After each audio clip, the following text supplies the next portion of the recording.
جو ہندوستان کی طرف سے پاکستان پہ جھوٹا الزام لگایا گیا، انڈین ڈیفنس منسٹری نے ایک پریس ریلیز بھی جاری کیا ہے، اس میں یہ کہا گیا جی کہ پاکستان نے ہم پر ایک میزائل فائر کیا ہے۔ اب یہ جو میزائل فائر کیا ہے، کچھ انڈین ٹی وی چینلز نے کچھ فوٹیج بھی دکھائی ہے، ذرا آپ دیکھیں، میں بھی آپ کو یہ فوٹیج دکھانا چاہتا ہوں۔ یہ ذرا آپ سکرین پہ فوٹیج کو دیکھیں،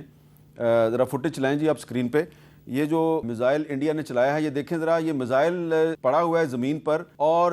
گھاس جو ہے وہ بالکل ٹھیک ہے۔ یہ جو میزائل ہے یہ جب چلتا ہے تو یہ تو اپنے ارد گرد ہر چیز کو جلا دیتا ہے، لیکن یہ میزائل جو آپ کو نظر آ رہا ہے یہ گھاس پہ آرام سے پڑا ہوا ہے اور گھاس جو ہے وہ بالکل آپ کو جلی ہوئی نظر نہیں آ رہی۔ ایک تو میں نے یہ چیز آپ کو دکھانی ہے۔ دوسری چیز میں نے آپ کو یہ دکھانی ہے کہ کل رات کو انڈیا کے مختلف جو بارڈر ایریاز ہیں، راجستھان سے لے کے انڈین پنجاب تک، وہاں پہ انڈین حکومت نے خود ہی بلیک آؤٹ کروایا ہوا تھا۔ اچھا اب دیکھیں، یہ رپورٹ جو کر رہی ہیں خاتون رپورٹر تھیں، انہوں نے کہیں پہ یہ نہیں کہا کہ گزشتہ رات کو پاکستان کی طرف سے میزائل آئے یا انہوں نے کوئی دھماکوں کی آوازیں سنی، انہوں نے صرف یہ کہا کہ بلیک آؤٹ ہوا ہے۔ تو رمیش سنگھ اروڑا صاحب، یہ جو ایک پاکستان کے خلاف ایک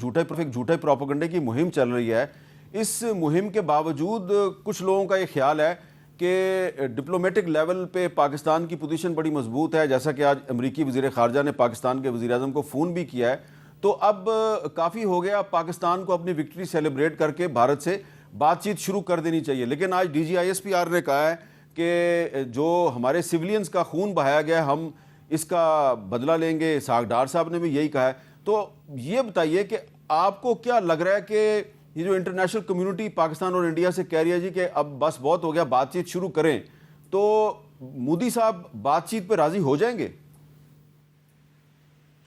دیکھیں جی، مودی صاحب کو بات چیت پہ راضی ہونا ہوگا، کیونکہ ہوا یہ ہے کہ جو پچھلے 2 دن سے پاکستان کے اندر جس طریقے سے میں نے پہلے کہا انوسنٹ کلنگ ہوئی، انوسنٹ کلنگ پہ ہمارے بہت سارے بے گناہ شہریوں کو جس طریقے سے ان کو شہید کیا گیا، ان کے گھروں پہ میزائل داغے گئے، اور مجھے اب لگتا ہے کہ انٹرنیشنل پریشر اب ان پہ آئے گا۔ میں نے جس طرح پہلے عرض کی کہ دیکھیں پاکستان اپنے ڈیفینس میں گیا ہے، اور ابھی تو ڈیفینس میں گئے نہیں۔ آج کی پریس کانفرنس میں دیکھیں، بار بار D G I S P R کہہ رہے تھے کہ جب پاکستان حملہ کرے گا تو پھر دنیا کو پتہ لگے گا کہ ہم نے حملہ کیا ہے۔ ابھی ہم نہیں چاہتے کہ ہم اس ایکسٹریم پہ جائیں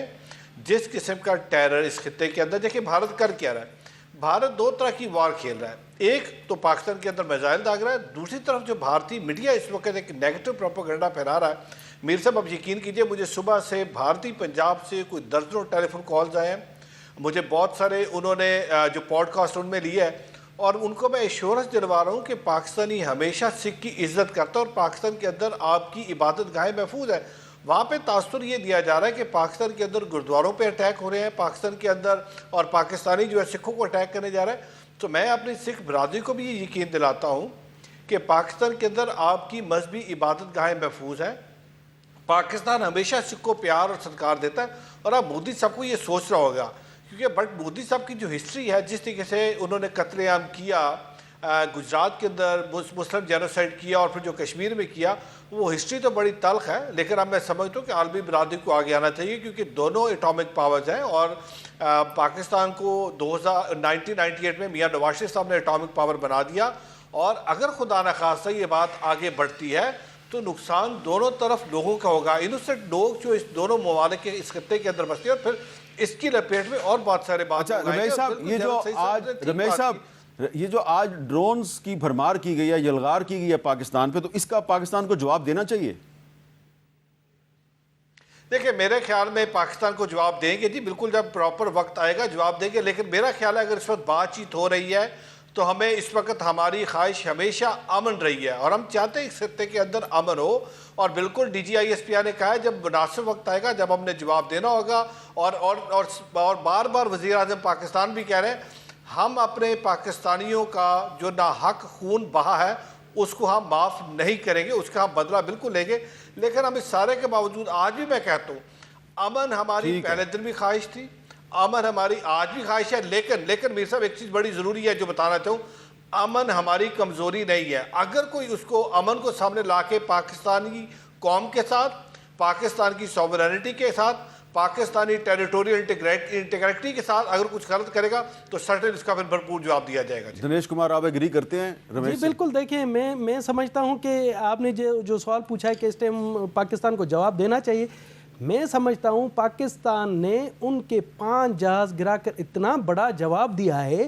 کہ اس کو اب چھپانے کے لیے انڈیا کو جھوٹ بولنا پڑ رہا ہے. اور یہ ایک چانکیا پالیسی کے تحت وہ کہتے ہیں کہ جھوٹ اتنا پھیلاؤ کہ وہ سچ لگنے لگے, اور اپنے جو وہاں کے لوگ ہیں ان کو یہ جھوٹ سے کہہ رہا ہے کہ جی ہماری پوزیشن, حالانکہ جتنی اس کی رسوائی اس واقعے سے ہوئی ہے کہ 5 جہاز ان کی وہاں پر جا کر گرے ہیں, تو میں سمجھتا ہوں دنیا بھر میں اس کی رسوائی ہوئی, اور دنیا بھر میں اس کا نام کہ جی وہ کہتے تھے کہ جی ہمارے رافیل اس طرح سے یہ وہ, تو میں سمجھتا ہوں اس سے بہت بڑی کارروائی پاکستان کی طرف سے نہیں ہو سکتی تھی, اور اس ٹائم پاکستان کو اس کا ایڈوانٹیج لینا چاہیے, اور اب پاکستان کو امن کے لیے آنا چاہیے تاکہ پوری دنیا میں ہمارا نام ہو سکے کہ جی پاکستان امن چاہتا ہے, اور امن اس حوالے سے کہ ہم نے اپنا بھرپور جواب دے چکے ہیں. بالکل, پاکستان تو امن چاہتا ہے, لیکن یہ اسی صورت میں امن ہوگا جب انڈیا بھی چاہے گا. اب اگر انڈیا امن نہیں چاہتا تو پھر پاکستان تو جواب دے گا. دنیش کمار, آپ کا بہت بہت شکریہ. رمیش سنگھ اروڑا صاحب اور لیفٹیننٹ جنرل ریٹائرڈ محمد سعید صاحب, آپ تینوں کا بہت بہت شکریہ. آپ نے دیکھا کہ آج پاکستان کی سینٹ کے ایک ہندو ممبر جناب سینیٹر دنیش کمار صاحب, پنجاب اسمبلی کے ایک سکھ ممبر جناب رمیش سنگھ اروڑا صاحب, دونوں نے مل کر ہندوستان کی جو جارحیت ہے پاکستان کے خلاف اس کی مذمت کی ہے, اور یہ بات کھل کر کہی ہے کہ پاکستان میں یقیناً اقلیتوں کے کچھ مسائل ضرور ہیں, غیر مسلم پاکستانیوں کو کچھ مسائل ضرور ہیں, لیکن جس طرح انڈیا کی اسٹیٹ جو ہے وہ اپنی اقلیتوں کے خلاف سازشوں میں مصروف ہے اور سازشیں کرتی ہے, اس طرح پاکستان کی اسٹیٹ جو ہے وہ اپنے غیر مسلم پاکستانیوں کے خلاف سازش نہیں کرتی. اور یہی پاکستان کی وہ انفرادیت ہے, وہ یونٹی ہے, وہ اتحاد ہے, وہ مرال ہے جو انڈیا کے مقابلے پہ پاکستان کو اس وقت پوری دنیا میں برتر ثابت کر رہا ہے.